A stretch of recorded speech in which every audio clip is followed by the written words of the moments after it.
I know what you're thinking there. You're thinking, oh Christ, it's the middle of July. It's the middle of July. Well, it's not. It's not. As I record this, it's the 5th of July. Won't be the middle of July until, I would argue, the middle of July runs from the 14th of July to the 16th, perhaps halfway through the 17th. Or no, halfway through the 16th. Right, July is a 31-day month, isn't it? Yeah, July is a 31-day month. So the dead centre of July would be halfway through the 15th day. Wouldn't that be right? Or no, halfway through the 16th day, because you'd have 15 and a half days done. So if you want to say the middle of July, I would say the middle 3 days of July, or maybe the middle 5 days, I suppose, or the middle 7 days, or the middle third, perhaps. The middle of July, I would say maybe the middle of July then would be the 10th, halfway through the 10th, through to halfway through the 21st day, I would say. The middle 10 days, the middle section there, that would be reasonable. I like to think of it that way anyway, because I like to think of this podcast as coming out at least 3 times a month, which would mean dividing the month into 3 sections of 10 days each and trying to have a podcast during each 10-day section of the month. Now, I do realise in June, all 3 episodes were out by something like the 17th. And the last 2 weeks of June, there was nothing, absolutely nothing from here, not a single podcast for the last 2 weeks of June. I had done 3 episodes already that month, so I wasn't leaving it shorter or anything, no. What I was doing was trying to breathe in this humidity. Because the last couple of weeks of June in this country, we had humidity through the roof. We're not used to weather in this country. We don't have weather. So when we have weather, we get humidity for a few days once a year, and then we get snow for half a day every 3 years. We're not used to these extremes. We're just not used to them. We all die. Humidity comes along and we all say, oh, fuck this, I'm going to die now. Now, of course, most of us don't die. We just become thirsty and hot and sweaty. We open up all the windows. Then we think, those Americans, they have a point there with their air conditioning. But we're still not going to get air conditioning for the 3 days of the year that we have weather in this country. No. So what we do is we get a fan and we try to put it between 2 windows and we tell ourselves that that's doing something. We turn the fan on, leave it on all night, and hope a burglar doesn't come in the window and see the fan and go, oh, this is creating a current that's drawing the air in through this window and out through the other. So if I follow the current, have a tour of the house and find out where all their valuables are and steal them, and then when I go to court, if I'm caught, I can say, oh, the current dragged me through the house. They had a current set up. They had 2 windows open, one at each end of the house, and a fan set between them, drawing the air in one window and out the other, was creating a current, Your Honour. So it's basically being pulled into the house. And especially during the humidity, there was no air or breeze outside. So any little bit of current that's created by their fan and their open windows would be particularly magnetic. So I was drawn into it. I'm not usually a burglar, Your Honour. In fact, I wasn't even out and about. I was in my back garden trying to cool down. And I felt a gust of slight air movement. Turns out they have a fan. I think they got it on Amazon and had it sent to them through the... Well, how would I know that? I don't. But, these types of people, about once a year, they get it into their heads that they need to buy a fan because it's been hot for 2 days. And they buy a fan and it arrives a few days later, and then a year later, when it gets humid again, they go, oh, wait, we have a fan, don't we? We'll set it up. We'll set up the fan. That's what we do. We'll set it up. And then they open up the box that they got the fan in. They got it from Amazon.ie, Amazon Ireland, which for some reason, when you buy something from Amazon Ireland that's electric, half the time it turns up with a 2-pin continental European plug on it. So you have to order an adapter then so you can use the thing. The next day you get an adapter so you can use the thing. You know what I said thing there? I didn't edit out the fuck part of that. I actually went king. I actually edited out on the fly using my voice. I just realised I saved myself a bit of trouble now. Instead of going fucking and then editing out the fuck part for my TikTok and YouTube shorts clips, which I usually do, I don't leave the fuck part of fucking in when I'm editing it for TikTok on YouTube. And I'm using an unsophisticated editor on the videos. Anyway, I use an unsophisticated editing thing where you can edit out either the whole word or none at all. You can't just edit out one syllable of the word fucking. Just go king. Then that will save me a bit of work when I'm making the clips. Now, this segment probably won't make it into the clips. No, because it's too much. I've said the word fucking too many times now. It's just going to be full of gaps. It's not going to work. Well, that's a good to know for a few. Maybe I'll start doing that. When I'm tempted to swear, I'll go king. Not to save me a bit of trouble. Maybe I will. I don't know. The early days of this podcast, I didn't use swear words at all. No, I had a time when I thought, no, you can't swear on the internet. That's disgusting. You bring your family to shame. You end up being isolated by the whole international community. They say, no, that fella swears. He uses the F word. He's evil. So no. And I swear now, I say fuck and cunt all the time. I try to minimize it. Sometimes I go, oh, I've said the word fuck 3 times during the editing process. I'll cut down a few instances of the word fuck.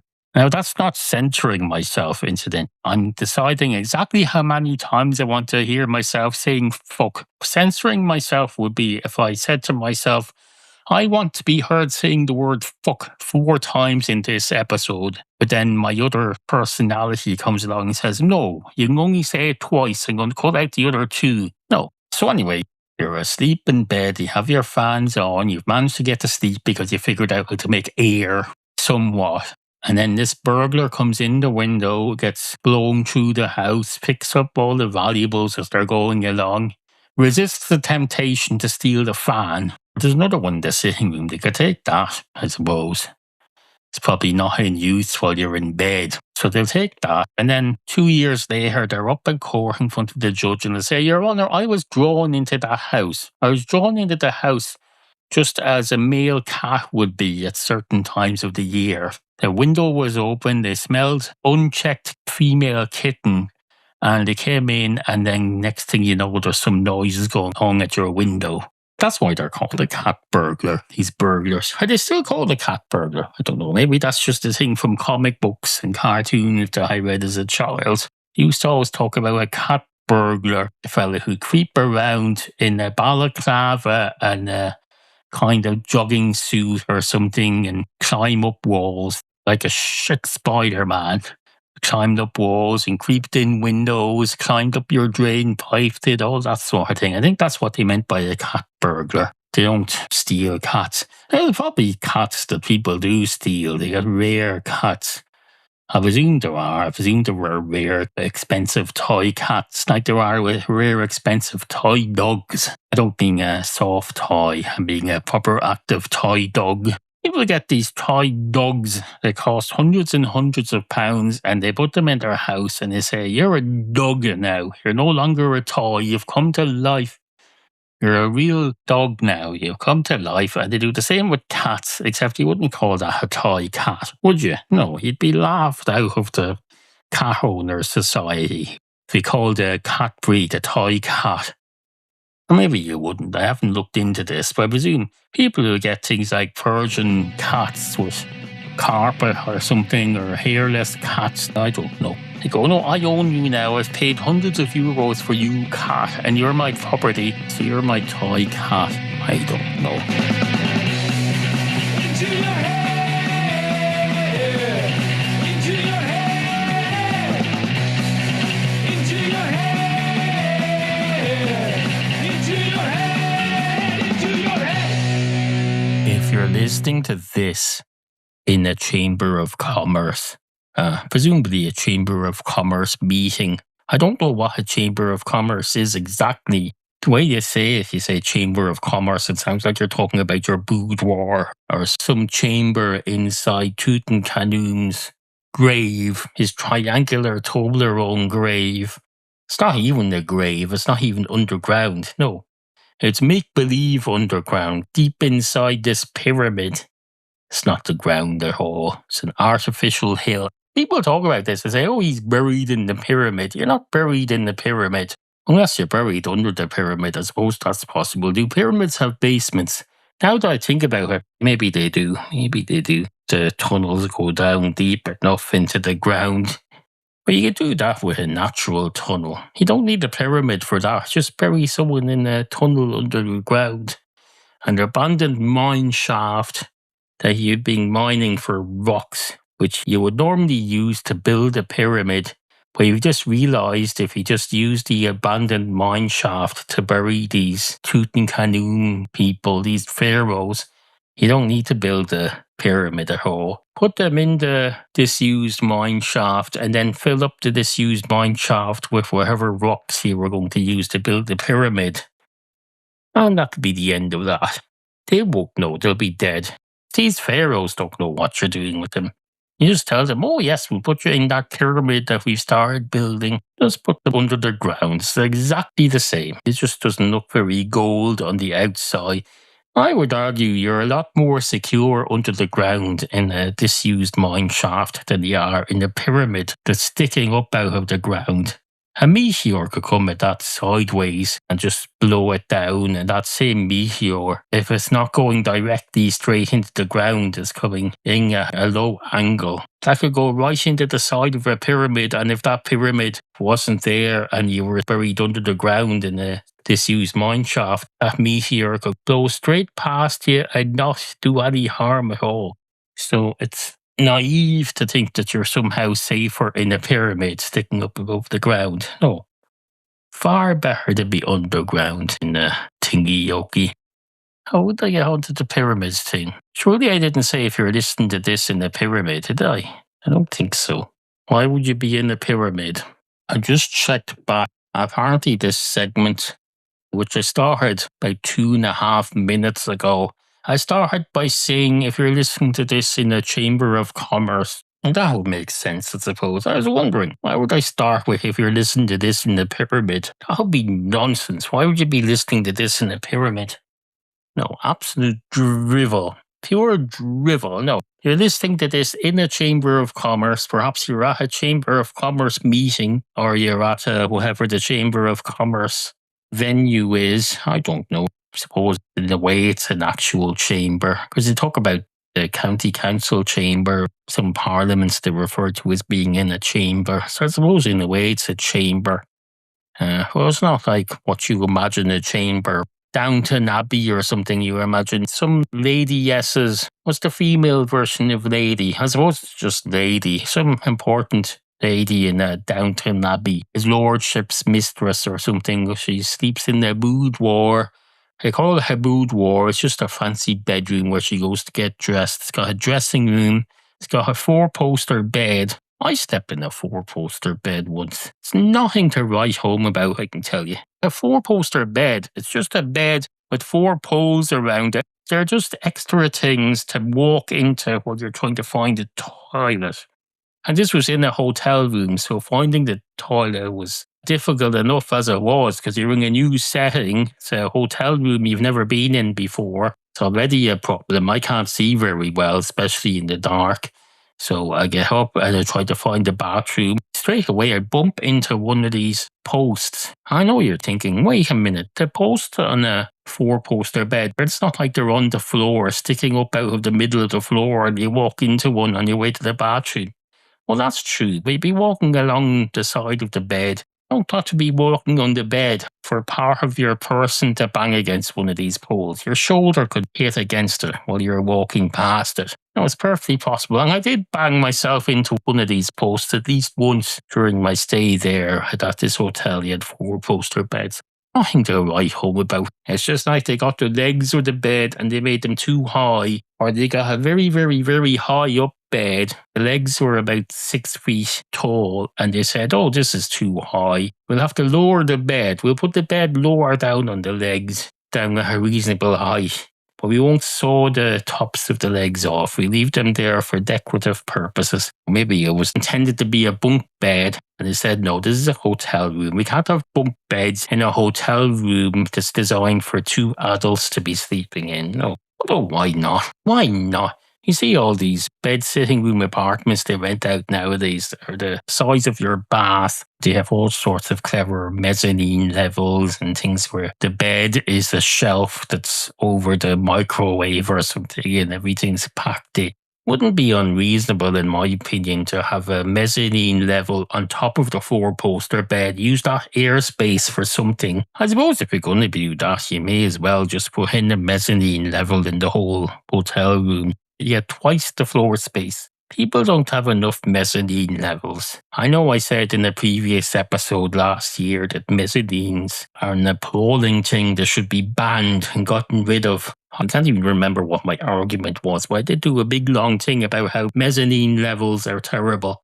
I don't even know what I was talking about. I'm sure I had some sensible argument at the time. Consider this a counterpoint. Mezzanines are good. It's just when people abuse them, when landlords abuse mezzanine levels, they get your tiny studio apartment and turn everything into a mezzanine level. You're sleeping on top of the washing machine and your bed is on a pulley that goes up to the very top of the ceiling or something. We don't want to be doing that, no. Well, there's supposed to be some happy medium between being completely opposed to mezzanine levels and thinking they're evil and thinking mezzanine levels are great. No, everything doesn't have to be either great or evil. We have nuance. We need more nuance in this world, especially in the world of mezzanine levels. The mezzanine level itself is nuance. It's neither one floor or the other, it's in between. It's in between. It's making use of the space in between. Look at the room you're in now. Especially if you're sitting down as I am now. I'm looking up the whole top half of this room. I never use a hole. Never use a hole. I have these doors. I don't use the top half of that door, but I open it every time I come in here. I open the whole door, all 10 feet of it. I open the whole height of the door. I'm only...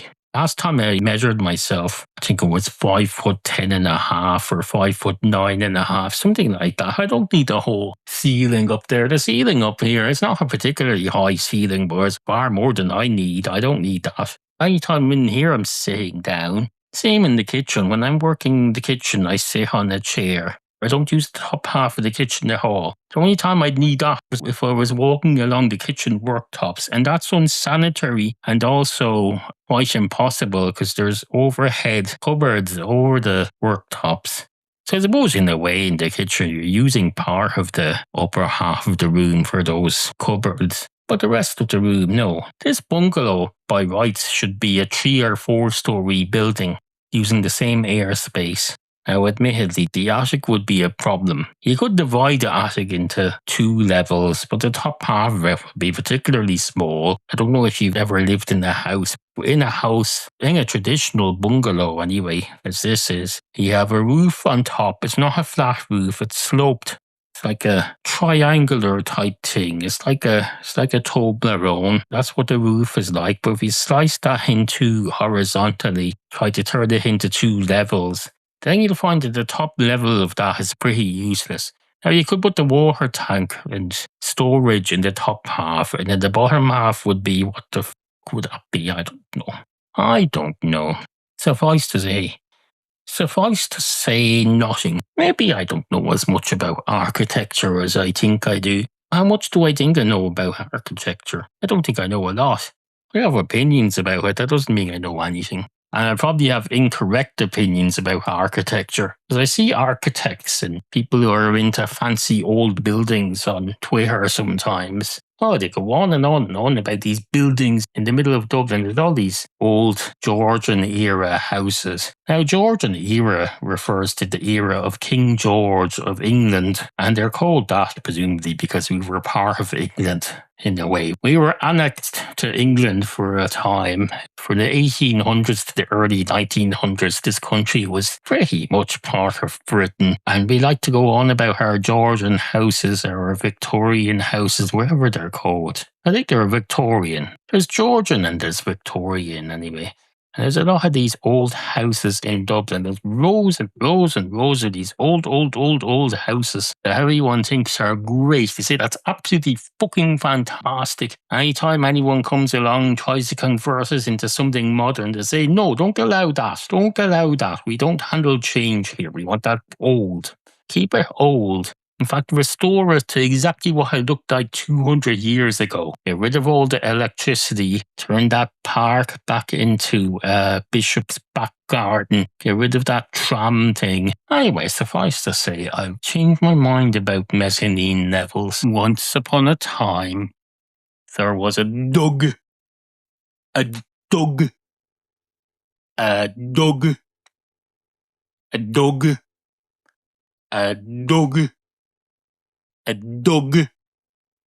A dog. A dog. A dog. A dog. A dog. Basically a dog.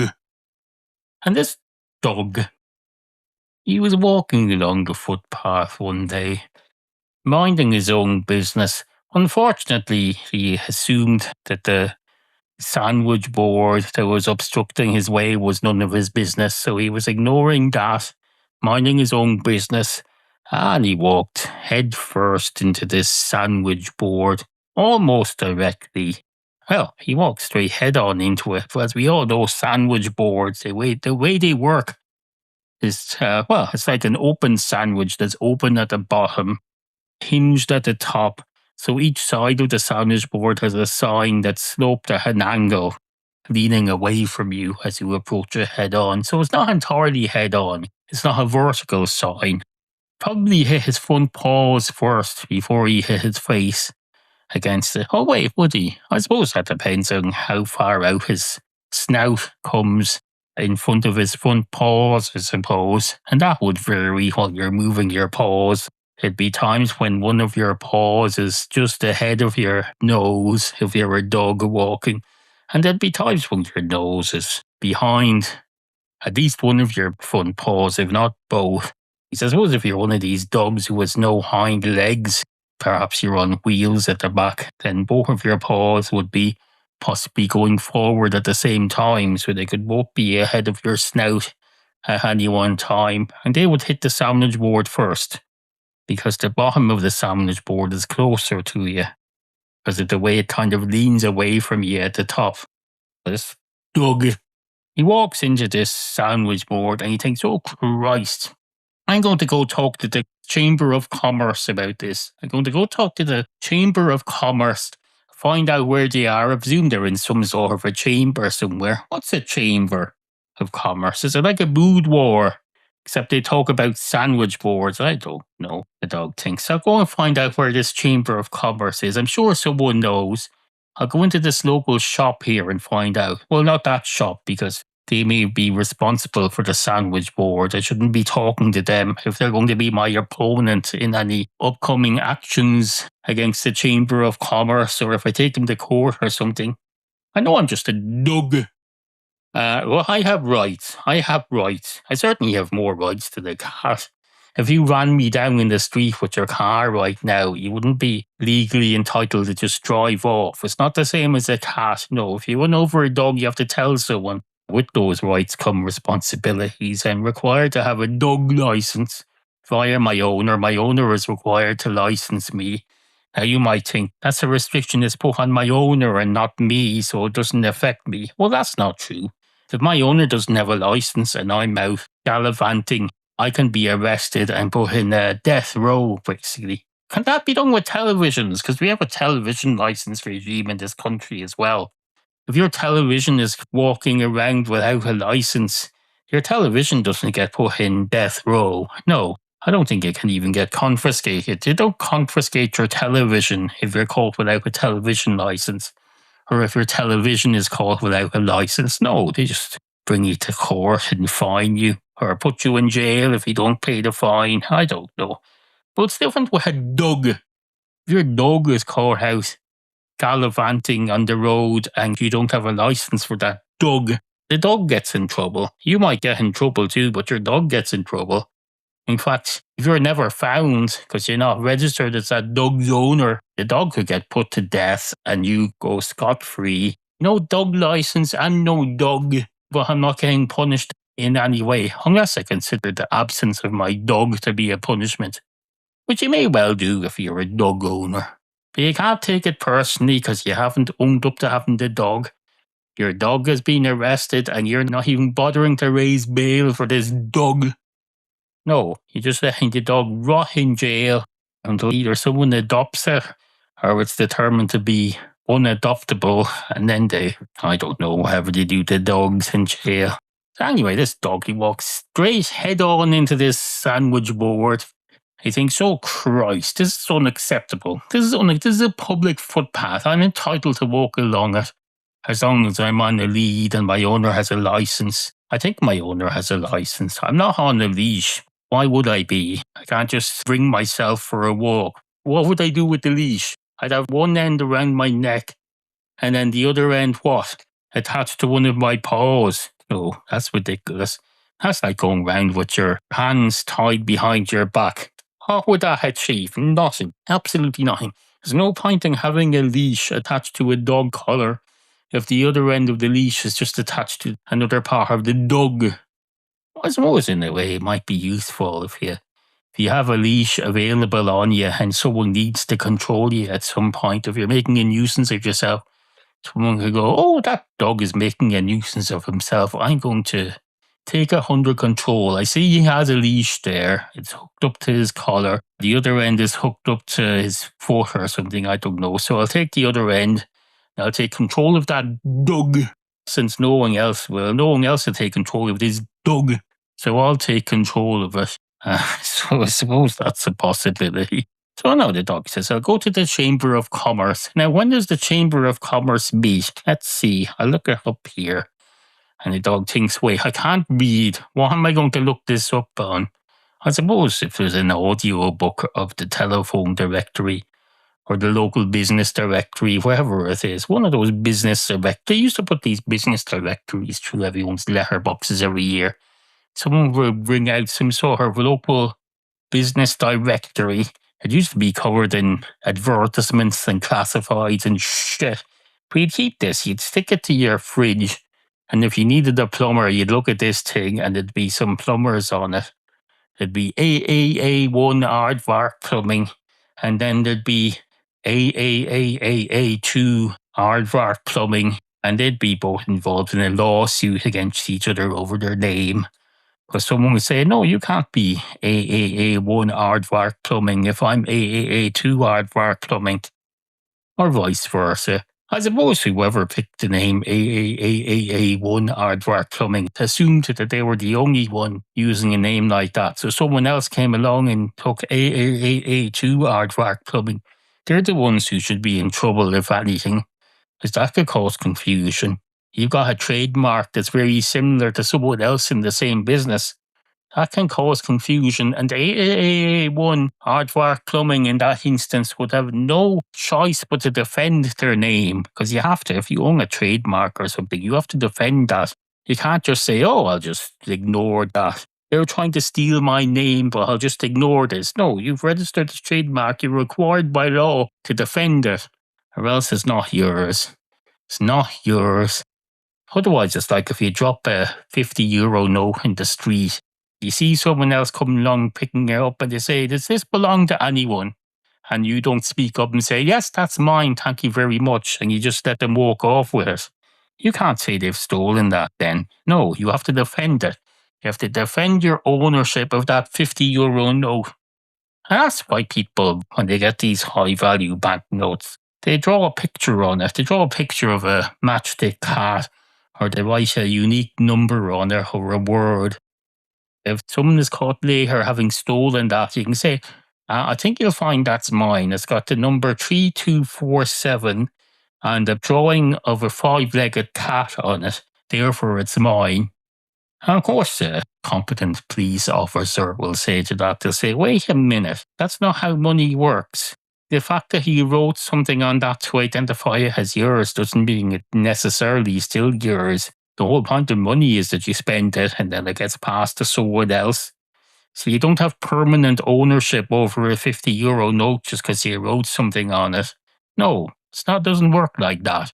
So what you do there is you bring an eraser. So when you're spending the money and passing it along to someone legitimately, they're not stealing it off you, you get an eraser and you erase that. Now, of course, you might say someone could steal that money and then they just erase it themselves. So I suppose that's less than satisfactory. This is why everyone's obsessed with switching to electronic payments. They think, oh no, fuck this shit. Fuck this shit. Anyone can just take your money off you just by taking it off you. And even if you signed your name on it, you can say, oh no, I got this money fair and square. Fair and square. I got it legitimately. I didn't steal it or anything. I didn't break into his house at 2 in the morning and climb in his bathroom window and then walk over to the bathroom door and walk out into the hall and then find where the stairs is and go up it and wonder why his bathroom is downstairs, and then realise, oh, it's probably just the downstairs guest toilet, because in fairness, I didn't see a bath in there. Oh, wait a minute, I climbed through the window. What was that thing I got into oh, maybe that was the bidet. Would you have a bidet in the downstairs toilet? I don't know. It seems a bit fancy. Because that's like a guest toilet, or it's a toilet that you use casually downstairs during the day when you just need a piss. After your third coffee of the day, you need a piss and you're not going upstairs to your bathroom. You use that. Would you have a bidet in there? I don't know. People who are into bidets, do they have a bidet for the casual guest? Maybe a plumber coming to the house doing some work in the kitchen and they say, would you mind if I use your toilet? You send them into the downstairs casual toilet. Would you have a bidet in there? I don't know. I don't know. I am out of touch with the world of two-story houses because about 5 years ago we moved into this bungalow. It's a complete one-story operation. There is an attic with a folding ladder that you can climb up into the attic on. And the attic has kind of a floor in the middle. So you can walk around the middle where there's enough headspace and pretend you have an upstairs in your house, but you don't really. It's like having an upstairs garage, except with no doors, and you wouldn't put a car in there. Unless it was very narrow. You could put a very narrow car in our attic if it had an entrance through which you could drive the car. Otherwise, no. You'd have to put the entrance in the front of the house. There was a gable end at the front of the house. You'd put a garage door in there, just above the front doors and windows, leading into the attic. No, that doesn't sound practical at all, because then you'd have to build a ramp going up to that. Any kind of a ramp you put in there, you'd be blocking the view from the front windows, such as there is a view. In the so-called mature estate, the view is being obscured by trees now that are 30, 40 years old. They're growing everywhere. A couple more years now, this whole neighbourhood is going to be covered by a canopy of trees. A canopy of mostly private trees. They're growing in people's gardens. They have these trees. Everyone's got a tree that they're all very particular about. Everyone in this neighbourhood has a tree in their back garden that's also in 6 other back gardens. So it covers everyone's back garden like a canopy. I don't know what you're supposed to do. What's the etiquette for having a tree that's growing in from someone else's house? How close does it have to get to going into the eaves of your attic? The branches that have grown, branches from other houses, they grow up across your side path and then they approach your roof and they're threatening basically to poke into the roof. How close does it have to be to that before it's reasonable to cut it? I don't know. I usually wait until it's 3 or 4 feet and then I chop a foot or two off. I say, no, that's enough. That's enough. You're near enough to my house now. If you were a person, you could be arrested for attempted breaking and entering at this point. Although the cops would probably say, no, that's a tree. You can't arrest a tree. In fact, it's not even the main tree. The main tree probably has no idea what's going on because the main trunk of the tree is over there behind the wall. It's not watching where its new branches are poking into. No, it's just not. No. I don't know what's happening with the roots because they go across underground. The roots from our house 3 doors up could easily be creeping under this house and you wouldn't know until they come right up to your basement and up to your bottom floor. I don't know.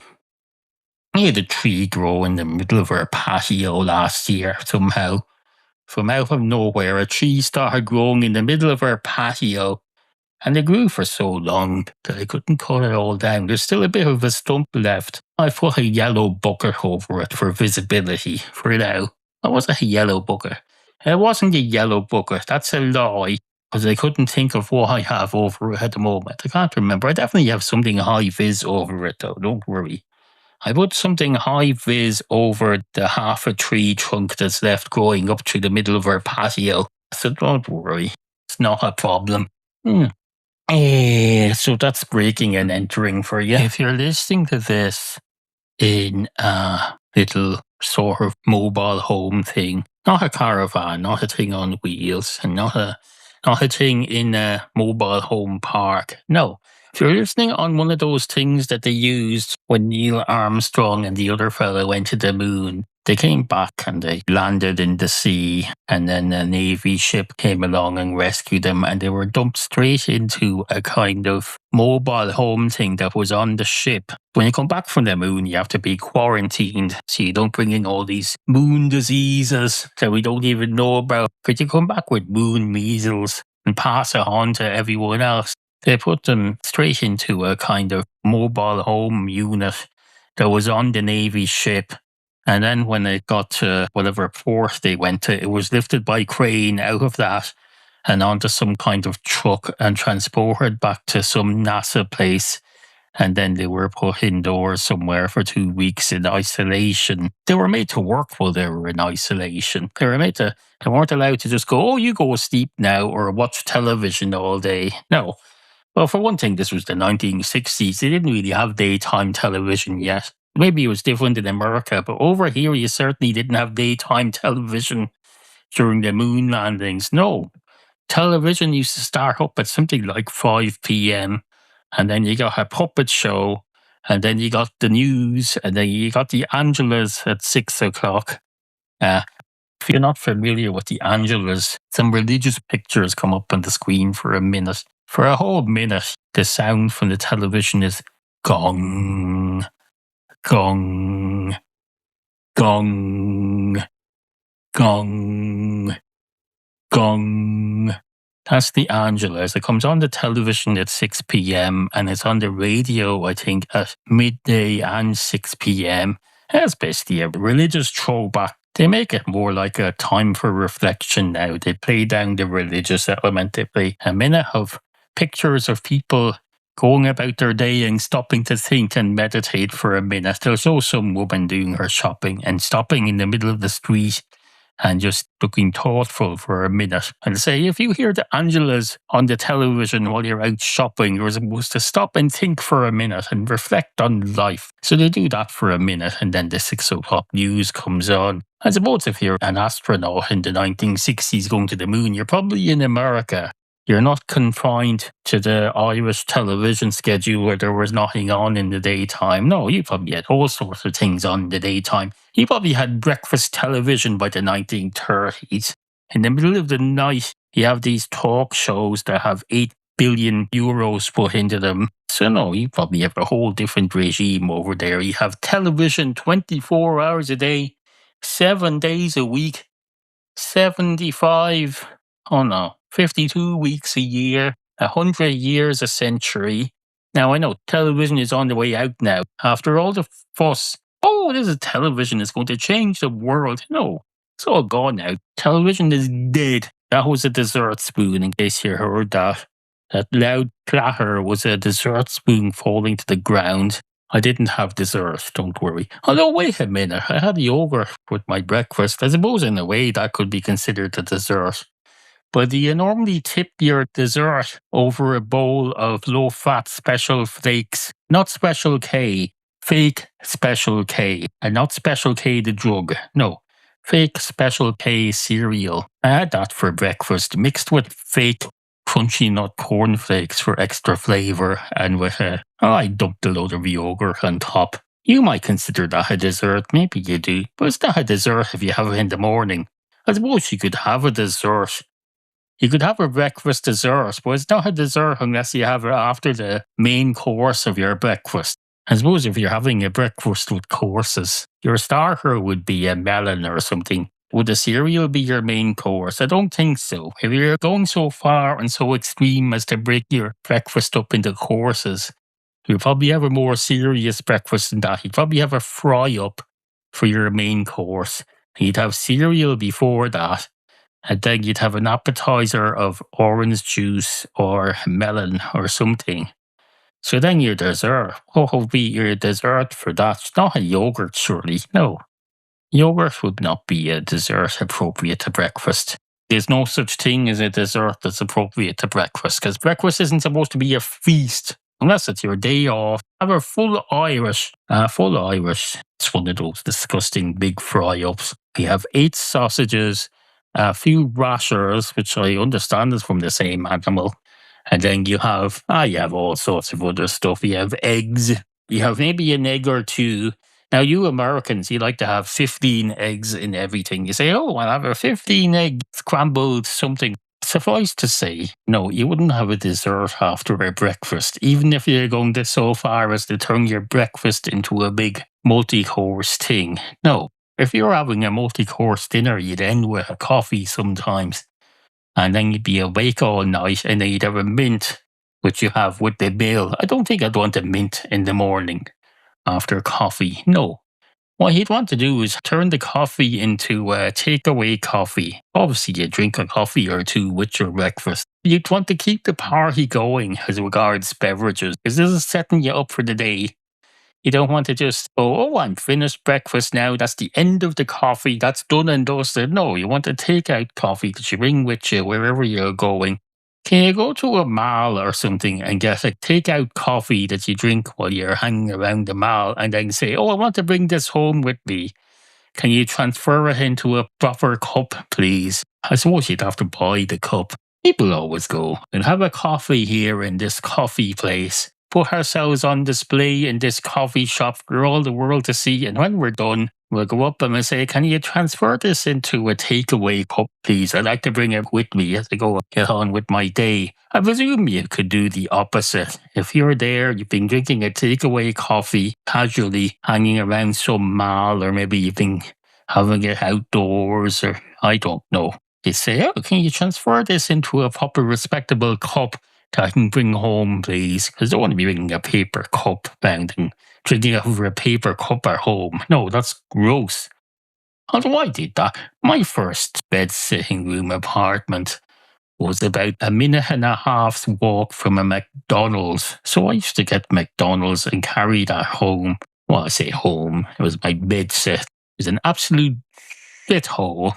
But so was the McDonald's, so that's fine. So I'd get a McDonald's and I'd bring it back to the bed sitting room apartment. I can't remember, did I? Surely I didn't transfer it into a cup when I got there. No. For one thing, I probably only had one cup. I suppose it's possible that I kept the paper cup then for pissing into, because my bathroom was on a separate floor. It was completely separate. The bed sitting room apartment on the ground floor. And the bathroom was, you go out the front door, the so-called front door of this thing. You go down the stairs, and then there's a bathroom a few doors down, which I suspect was also being used by someone else, because it didn't have a lock on it. We're getting away from the astronaut thing. You're on this kind of mobile home caravan unit. You've successfully visited the moon and you've landed in the sea. When you go to the moon and you come back, you parachute down into the sea. I don't know if we still do that. But in those days, your trip to the moon ended by literally falling from the sky and hoping that you don't burn up. They pluck you out of the sea in this capsule, and then you're transferred into this mobile home thing that's on the Navy ship, and that's where they start isolating you for 2 weeks. They lift that by crane onto a truck. You spend your 2 weeks then in the NASA place in isolation. They don't let you just sit around watching television, even though you had television on all day and night in America in the 60s, because you were a very advanced nation. No, they had you working all day. They had you doing debriefings and meetings, remote meetings, obviously. Why say remote meetings? They were through a window, or everyone had those big white suits that they put on when you have some deadly disease. Every medical procedural drama, about 3 seasons in, someone gets a deadly infectious disease that's spread around the hospital, and they have someone behind glass And there's people in hazmat suits, and there's people not in hazmat suits, and there's doctors going, oh, I'm going to risk my life because I'm great, I'm a hero. And someone in a hazmat suit is saying, no, get into that suit and get the fuck out of here. I've been watching the show Duck. It's only on season 2, and they're already having their hazmat suit double episode. You're one who's the star of Duck. I think she's been infected already. I was half asleep watching this, so I can't remember exactly how it ended. But I think it ended with her being told she's infected. Someone was being told they were infected, and I wasn't paying much attention, but I think it was her. And if it is her, then good enough for her. She deserves it. She's she's one of those not very pleasant people, his character, not the actress. A bit of a cunt. She got 7 or 8 years of memory loss, though, because she's been in a car crash or something. 7 or 8 years of memory, which she slowly gets back and slowly remembers what a cunt she is, and remembers all the shitty things she's done to everybody over the past 8 years that she'd forgotten about. You're already at the point where she's got this infectious disease that may kill her, but probably won't if they get renewed for a 3rd season, which I presume they have. You kind of half hope that she might die, or at least be terrified. Of course, he wouldn't wish death on someone. No, he just wish fear of death on them. And that's okay, because it's a fictional character. She's not real. She's not real. She can't die anyway. She's not real. These television characters, they're not real. Whereas these astronauts, they're real. They might not look real because they're in a spacesuit, and then they put them in these uniforms, these jumpsuits that all look the same. So they might as well, they could be anyone. They put them in these uniforms or these astronaut suits so that they all look the same, so you don't get too attached to them. You can swap them out at a minute's notice, like they did in Apollo 13. At the last minute before Apollo 13 launched, some fella came into contact with the measles, didn't even have the measles, but they said, no, you've been in contact with the measles, we can't have you coming, so they swapped him out for someone else. He looked exactly the same uniform, probably the same haircut as well. Now, in the movie Apollo 13, he's played by a different actor because it's a different character, so he looks a little bit different. Kevin Bacon, I think, plays the replacement. They look approximately the same. So no, you're on this isolation thing. You've been to the moon, you've come back, you've literally come back down to Earth. They said, no, you have to be locked in there now for 2 weeks so you don't kill us all with your moon stuff, because Christ only knows what you came into contact with up there. Christ only knows you were walking around on this alien planet, nothing but rocks and bleakness. The moon is one of the bleakest places you can possibly go to. It's just grey and disgusting. Looks like a bomb hit it, and then the bomb said, no, we're not done yet. And the bomb said, oh, gravity. There's very little gravity here, and I'm a bomb. So I can just keep bashing into the moon and then reverse very easily back up into the sky and then come back and hit the moon again. The same bomb could hit the moon over and over and over again just by bouncing off it each time. That's why it's full of craters. I don't know. It looks like a bomb hit it anyway. The moon looks like a bomb hit it. And it looks like it deserved a bomb to hit it because it's shit. The moon is shit. Mars isn't much better. The Mars lander just went down the hill once and decided, oh, I'm not going to move now. I'm just going to stay here for 8 months until the sun comes out and charges me up a bit. It's a remote control thing, pre-programmed. Well, it has seasonal affective disorder. Something like September, and said, oh, there's not enough sun left now. I'm going to shut down for the winter. I'm done. They tried sending a remote control signal, but it was asleep, so they couldn't disturb it. Said, no, don't disturb the little moon lander. No, it's not a moon lander. I'm getting myself confused now. Is the moon a different thing from Mars? I suppose in a way it is. Well, it's all the same to us. Neither of those are places that we've been to or will ever be to. You could say the same about the top of Mount Everest. People do go up Mount Everest in their droves every summer. Now, I'm not going up there. Maybe you are. There's definitely more chance of you going up there than there is of you going to Mars or the moon. So let's stop with that shit. But still, to me anyway, the top of Mount Everest and the moon and Mars may as well be the same place because I'm never going to any of them. They all sound shit. People go up Mount Everest and say, oh, look, I'm really high. I'm up really high. I might as well be on the moon because the moon is up really high as well. But then when you go and land on the moon, you don't feel like you're up very high because you see the Earth in the sky. You say, oh Christ, the Earth is up higher than me now. The Earth is up in the sky above me. Maybe I'm upside down. Is that it? Presume you've got instruments you can check that with. You've all sorts of instruments up there.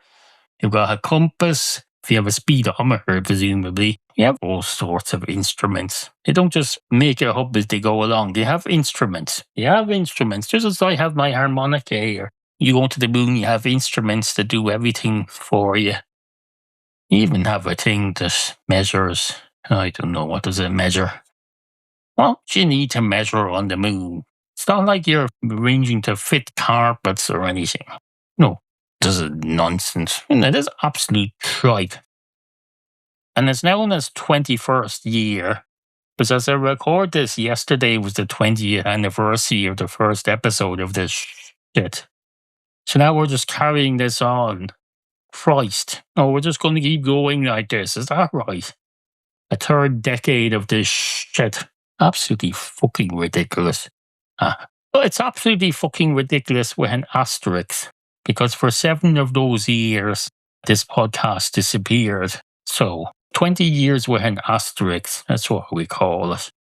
And let's never mention that again. Anyway, if you're listening to this in a chamber of commerce, perhaps you're taking minutes. You're sitting there, you've got your notepad, perhaps you're modern, you've got a laptop with a built-in keyboard, or you've got a mouse, or you've got an on-screen keyboard and you're selecting all the letters on this on-screen virtual keyboard using your mouse cursor. Why would you do that? Maybe the keyboard on your laptop is banjaxed. Well, that's going to be a problem eventually. At some point, you're going to have to click save and log out and do stuff. You're going to need a keyboard at some point. So if your laptop is that far gone that you're having to use the on-screen keyboard and just use the mouse and click on letters on the keyboard, it's not very secure at all. You're going to lose all your work there because something will happen. Something will jam up. You'll need a keyboard to get yourself out of it or get yourself back in. Your screensaver might come up for one thing and you'll try and get out of your screensaver using your mouse and it'll say, please enter your PIN. And you won't be able to enter your PIN because the screensaver is in the way of your on-screen virtual keyboard. So you won't be able to enter your PIN there. No, don't rely on that. Don't rely on that. Either take notes in your notebook or maybe you're a shorthandist. Do you use a smaller notebook or does it just have fewer pages? Or do you use the same size notebook and just get a lot more done with it? So you get a normal sized refill pad like students have that's 80 pages or 160 pages and it just lasts you much longer maybe. I don't know. I never liked those refill pads we used in college. They were designed so you tear out a page and then you'd put it into your ring binder. When we went to college, we suddenly switched to these foolscap A4, whatever you call them in your part of the world. When we started using them in college, we thought it was a novelty because we spent the last 12 years going to school and in school to tell you have this copybook. A copybook is a thing that's got little pages like a book with nothing written in it. You have to fill in your own book. If someone went along to Stephen King, he said, here's a blank book. It's got 800 pages in it. Write your novel in there. And that's what school was like. You get these blank copybooks to give you one for each subject. So write your shit in there. There'd be 32 pages or 48 pages or something. And unlike the refill pads, you could write on both sides of the page. Some of them would tell you, oh, write double spaced, which I think is an appalling waste. So you just write on every second line because you have to leave every second line blank for whoever's marking it to write notes in. That's an appalling waste. That's an appalling waste. Don't do that. That's dreadful. You already have a margin down the left. That's for writing notes on. Don't write double spaced. And they do that when they're typing as well. They probably make Stephen King do that. They make Stephen King write all his books double spaced. So when he writes The Stand, The uncut version of the stand in quite small print is around 1,400 pages. So when he was writing that means he used 2,800 pages, and he's probably only allowed to write on one side of the page, and he had to write double spaced, and there was probably a margin down the left and down the right. He might as well be writing in one column of an accounting ledger book. You have one column here, they have divided into 6 columns to say, oh, the first column is for writing notes on for the examiner. Second column is for the first editor. The second column is for the second editor who checks the work of the first editor. The fourth column, which is about an inch wide, is for Stephen King to write his book in. And it's about a sixth of the width of the page. That's ridiculous. Absolutely appalling. I did accountancy in college. You draw the big giant letter T. When you're doing accounting and bookkeeping, you draw a huge letter T and you'd write something on the debit side of that letter T and leave the other side blank. And that wasn't for notes or anything. You were just leaving it blank because there was nothing on the credit side. And you draw another corresponding letter T at the next page where you'd have the debit entry that would correspond to that credit entry on the other one. Absolutely appalling. That's what they call double entry bookkeeping. You put everything in twice, but it's not even in the same place. Everywhere where you put it on the left, the right is blank. And then you put it somewhere else where it's on the right, but the left is blank. You're not allowed to use that spare land for anything. So you're one of those people who builds model railways on a table in your house, or maybe you make villages or something. You make a model railway going around your sitting room. It's on a table. Under that model railway, there's hundreds and hundreds of virtual miles of floor space, and that's going to waste. Now, I know it's not really hundreds of miles, but you're making a miniature model railway that goes along a track on a table. Well, if you do it to scale, that railway is a 2-inch gauge railway track, but it represents a full-size railway track. So any floor space that's under that table that you have your model railway on, if you multiply that to scale, there's hundreds of square miles of unused space under that. If you built a railway to a real city and just left all the space underneath it empty, people would think you were nuts. They say, no, you fill that up. You put bridges and streets and you have shops that are under the arches of the railway bridge. You fill up that space underneath it. The whole point of having the railway thing going over a city is that you use up the space underneath it. Or else, if it's a modern city, you just build it all underground. You say, fuck this, we're all going underground, we're going to burrow underground. Or we're going to treat our commuters like rabbits, they all go underground. Now, if you're underground, if you don't go into the city, you have to burrow underground first. You go down the stairs, you go through a ticket barrier, then you walk across the platform, and then you get on this train, and the train goes through a tunnel. It's not really like burrowing like a rabbit because the tunnel has already been dug by the time there's trains in it. It's not like the first train that goes through it digs the tunnel, burrows through it. No, it's being pre-dug. It's the same route every time. I suppose it's the same with rabbits. When rabbits go underground, they don't dig a tunnel every time they go down under. No, there's an existing tunnel. Hey, I know very little about rabbits. I just realised, rabbits, they do burrow, don't they? They burrow under the ground. I think they do. Have they got that right? So do they build a new burrow everywhere they go and just go, well, I'm going to build a tunnel here now so you can hang around underground? I presume they live there. Do they live underground? I thought they lived in cages or something. Where do rabbits live? I have to say I've never seen a rabbit residence, to be perfectly honest. I don't have much experience of rabbits. I presume they live somewhere. A rabbit to me is far too much like a cat. And that's why I'm put off by. They're like a weird cat, not a pleasant cat. I like cats. I don't like rabbits. They're weird. But I also don't like the thought of rabbits being food. I look at a rabbit and think, oh Christ, that's too much like a cat to be food. No, that's off-putting. I had rabbit lasagna once, and I found it off-putting. For one thing, it wasn't a full rabbit lasagna. It was a starter. I got a rabbit lasagna starter. And that was off-putting, not just because of the rabbit thing. Even before you got to the rabbit thing, I thought, wait a minute, lasagna as a starter. So it's like a little sample of lasagna taster thing. That's ridiculous.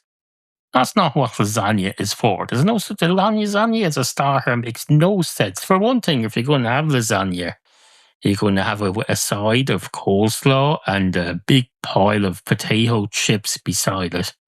You wouldn't, if you're going to have it as a starter, that means you get a tiny bit of lasagna and nothing to accompany it with. That's nonsense.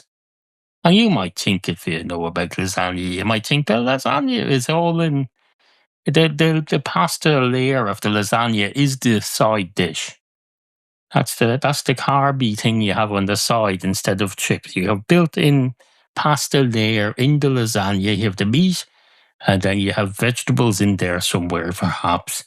And you have it's like a self-contained meal, lasagna is. Well, that may be, but you don't eat lasagna just on its own with nothing beside it. No, lasagna needs something beside it that's solid, chunky and solid that you can bite into. And it's not because lasagna isn't filling, no. If you're going to have lasagna as a starter, and I would argue that you shouldn't, but if you're going to, you have to make the lasagna even smaller than a standard starter because you have to make room for the accompanying chips and either salad or coleslaw that goes with it.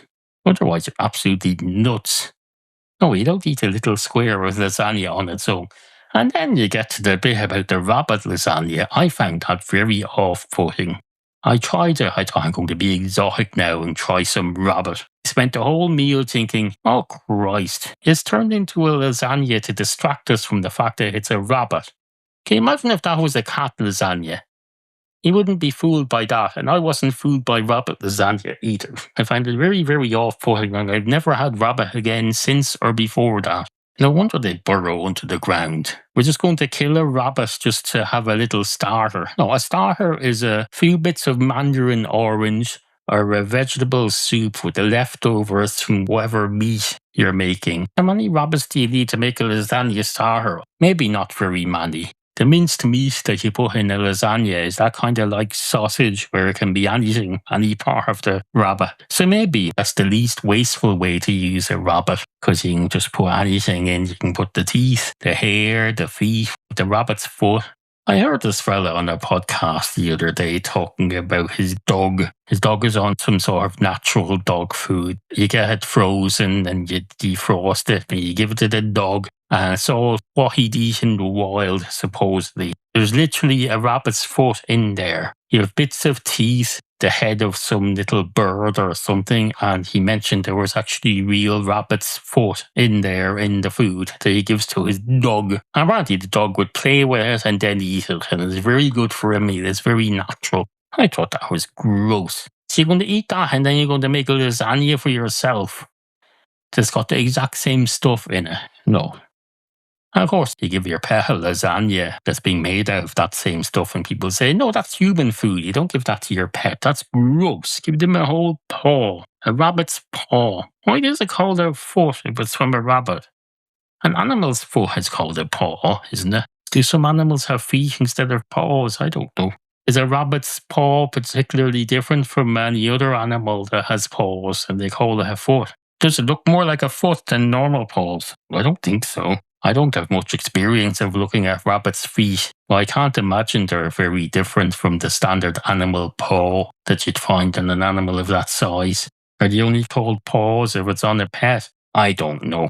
Anyway, you saw the foot off a rabbit and you feed it to your dog, or you turn it into a lasagna. And that's the modern food pyramid. Absolutely disgusting. By the way, if we're going to start referring to parts of certain animals as feet instead of paws, then the feet on a table should also be referred to as feet. Well, they are referred to as feet, aren't they? Oh yes, that's right, they are. But I take that back. We take that back. They're already referred to as feet. Now, a lot of these tables, they just have legs. They don't have feet. A feet is a thing on the end of a table leg that kind of sticks out a bit, or it's not going straight down, or there's little extra bits sticking out, or it's kind of got roots on it, or claws. So no, on a standard table that just has straight legs, there's no feet on that. But on a table where the ends of the legs have feet on them, they should be referred to as feet, was my point. But I've also just realised they are referred to as feet. So I take that back. I withdraw that proposal to change that because it's already the way I want it to be. So No, this is probably a waste of space, putting this on the internet where I propose that we start referring to the feet of tables as feet. No, they're already referred to as feet.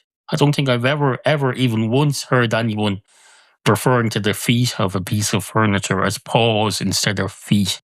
No, that's all I'm saying. If you want to refer to a rabbit's paws as feet, we should go the whole hog and refer to a table's feet as feet. But we already do, so that's clearly nonsense.